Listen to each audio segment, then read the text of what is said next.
Donald Trump डरा हुआ है और डर में वो सफाई दे रहा है चीन और रशिया की, क्योंकि दुनिया कह रही है कि रशिया और चाइना पूरी तरह से ईरान का साथ दे रहे हैं।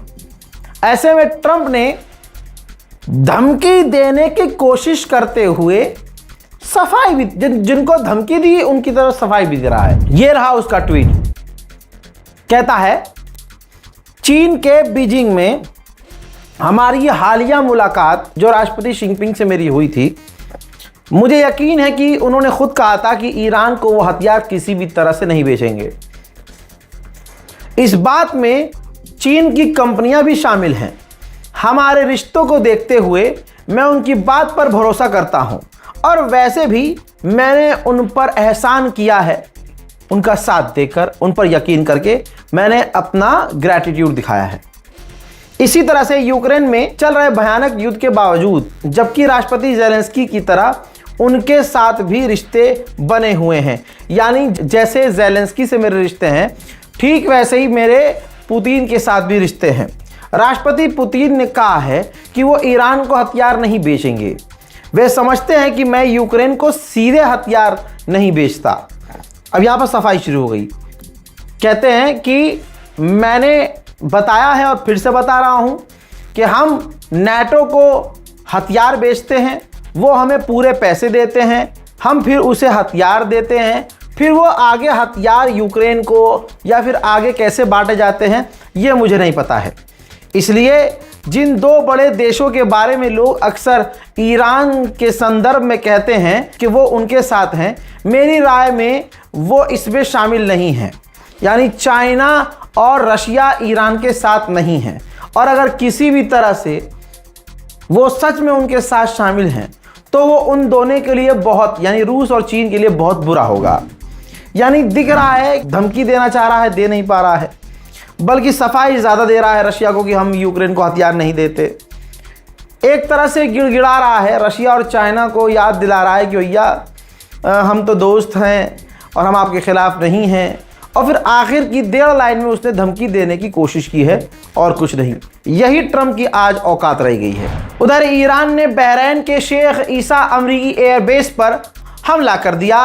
विजुअल आपके सामने है, धुआं निकल रहा है। धुआं निकल रहा है तो आग लगी है। आग लगने का मतलब यह है कि ईरान की मिसाइल सही टारगेट पर हिट हुई है। ठीक इसी तरह से अली सालिम एयरबेस पर भी ईरान का सटीक हमला हुआ। वहां से भी तस्वीरों में आप देख सकते हैं धुआं निकल रहा है। वही बात, धुआं निकल रहा है तो आग लगी है, आग लगी है तो यानी ईरान का सटीक हमला हुआ है। ईरान बिल्कुल सही जवाब दे रहा है, जैसे के साथ तैसा कर रहा है। जॉर्डन की सरजमीन से ईरान पर हमले हुए तो ईरान ने जॉर्डन में अमेरिकी बेस को उड़ा दिया।